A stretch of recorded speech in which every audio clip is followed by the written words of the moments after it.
Bluffs.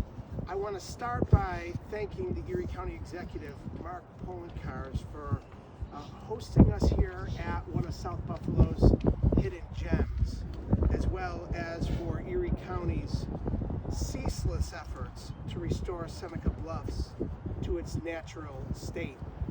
County Executive, I really want to thank you for your leadership.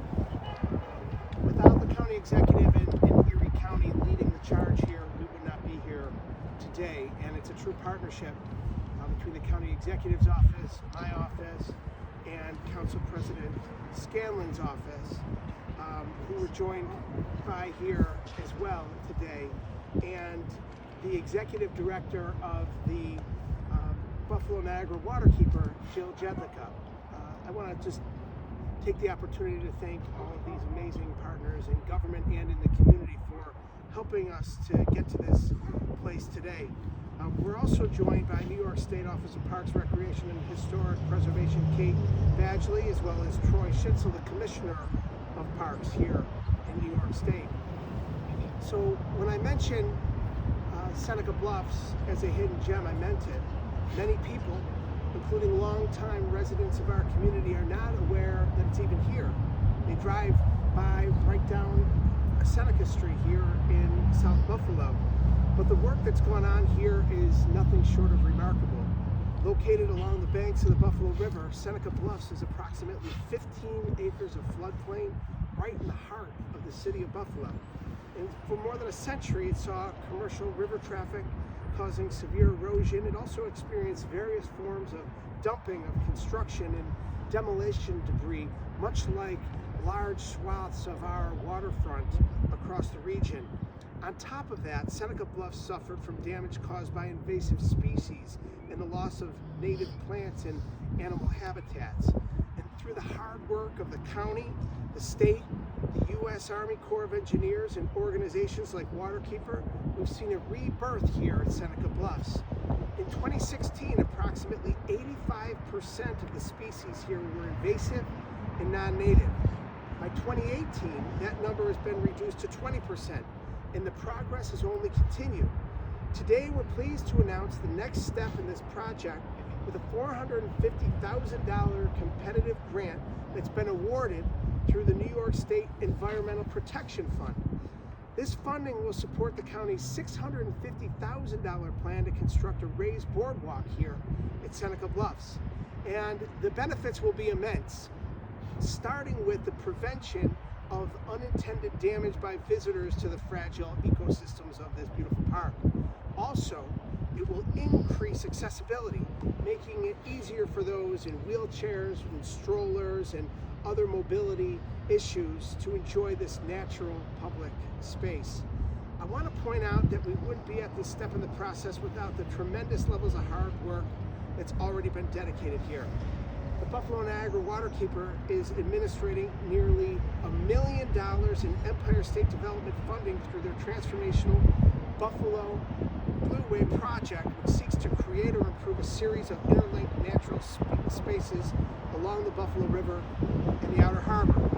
Additionally, the New York State Environmental Facilities Corporation awarded a $1.5 million grant to construct a green parking access lot and implement other improvements such as curbing, plantings, and stormwater retention along this space.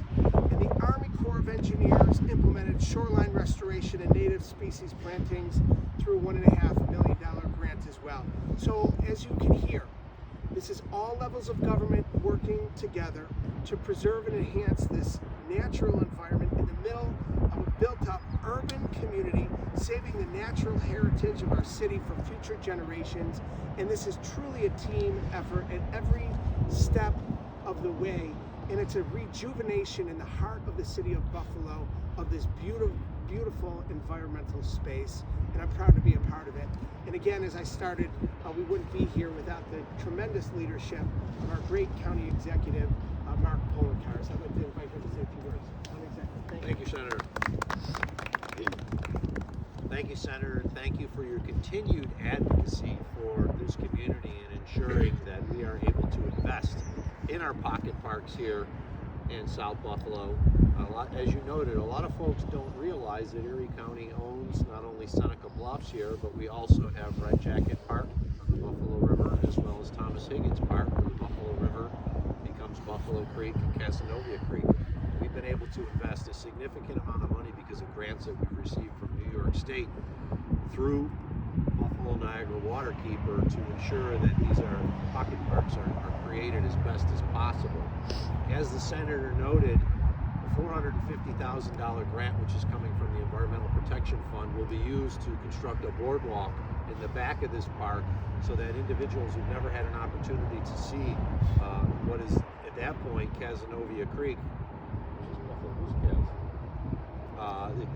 will be able to see it up close. The wonder about Seneca Bluffs that most people don't understand is it's really untouched. The interior part of the park is untouched, unlike most of the areas that you see further up the creek and the river, which were completely decimated due to industrialization in the 1800s and 1900s. So when you talk about an oasis in the middle of an urban environment, it is true at Seneca Bluffs, because what you see when you get in there is actually nature at its finest. It's not uncommon to see wildlife that you normally might not see in an urban setting, but you'll see it in there because of what it is, which is this oasis in an urban environment. So I want to thank New York State, the Environmental Facilities Corp, as well as New York State Parks for assisting us in this project. I want to thank, of course, our Parks Commissioner Troy Schinzel and his team for their continued stewardship of our parks, which truly are a gem. We like to talk about our Erie County park system, and most people, when we talk about the park system, think of the big parks: Chestnut Ridge, Como, Emory, Akron Falls, Ellicott Creek, and so many other parks, but they don't think about the parks that we have here in the city of Buffalo, and truly they are gems. You just walk a little bit into this park and you'll hear nothing other than the sound of the wind going through the trees, or the birds chirping, or animals scurrying about. And it's a rarity that you can find here in the city of Buffalo. So I want to thank all of our partners, especially Buffalo Niagara Waterkeeper, for the work that they're doing to assist us to create the best park experience we can have for our residents, but also ensuring that these parks are here for many, many generations to come. We are just stewards at this time of the legacy that was created by many people before. We thank our forefathers and foremothers for their investments in these parks so that we can enjoy them today. And the investments that we make today will ensure that individuals who are not even born yet will be able to enjoy these parks in the future. So thank you to all. And I also want to thank our partners in the city of Buffalo, who originally owned Seneca Bluffs, what is now Red Jacket Park, as well as Thomas Higgins Park, so that they, after it was eventually transferred to Erie County about 20 years ago, they were stewards of this land, and I want to thank them for their investment through the years. And I want to thank, of course, the council president of the City of Buffalo Common Council and the South District Council member, Chris Scanlon, who represents this district, who's a strong advocate for his community. And I want to thank him for being here today, invite him to the podium, but I want to say he did not get the memo that Senator Kennedy and I got, which is black suit, light blue tie, as we celebrate Seneca Bluffs in our Buffalo Blue Way, but he does have a blue suit with a blue tie on. So Council President Scanlon. I just misinterpreted the memo. Good morning, everyone. The county executive and the senator kind of touched on the investment and the history of this area, so I wanted to give you something a little anecdotal. I grew up about a half a mile from here, and when I was growing up in the 80s and 90s, places like this, Seneca Bluffs, they didn't exist. And it's not because the land didn't exist or anything like that. It was here and in other areas. But outside of the few kind of regional attractions that there were, smaller places like this just weren't around. And it's more because of the lack of vision and investment in this natural habitat. So I want to thank the county executive, I want to thank the senator, and I want to thank in particular Waterkeeper for the tremendous work that they do protecting and building upon our greatest asset, our water. As the county executive and the senator both mentioned, this is not the first investment here at this location. And as a result, you see people coming here more and more, and in the next year or so, it is going to continue to be a location and a wonderful spot for people of all ages and all abilities to come and enjoy this natural environment. Throughout my time on the council, I've had the great pleasure of working with everyone that's up here and on different parks projects throughout the region and throughout the city in South Buffalo. And one thing has continued throughout that time. The three people standing behind me have just been tremendous advocates for and tremendous partners in our parks, our natural habitat, and our water. So I want to thank them for their continued investment, their continued stewardship of these parks. And it's a pleasure for me to be here today. Thank you. Next, again, she needs no introduction.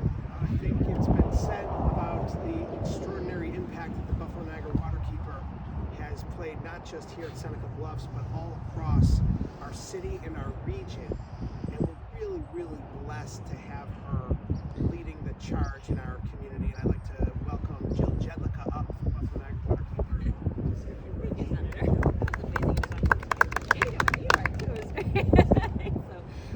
Well, it's amazing to be here, standing here along the shores of the Buffalo River to celebrate yet another success. Thank you. Another success in the ongoing recovery and restoration of this river system, not only for the natural environment and the fish and wildlife and the water quality, but for the communities and people that live here.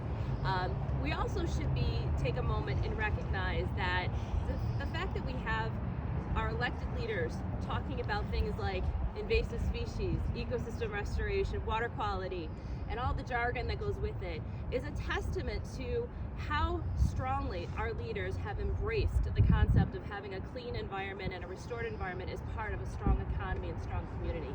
We are very, very lucky to have this generation of leaders who have been so supportive of this work. And it hasn't always been like that. Waterkeeper this year, we're celebrating our 35th anniversary as an organization.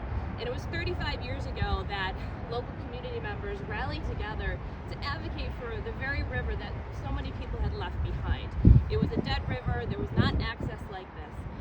Fast forward, several decades, and I'm not sure if the county executive remembers this, but early on in my career, I actually used to work for Erie County Department of Environment and Planning. One of the very last things I did before my first maternity leave was write a grant for this project to do some initial work on it. And then, after I had that baby of mine turns 21 tomorrow, right? So holy cow, this has been decades of this project happening and coming together.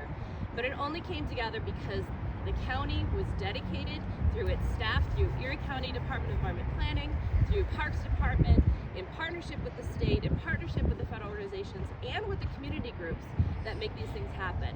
And it was only because of that decades of collaboration that things like this happen for our community.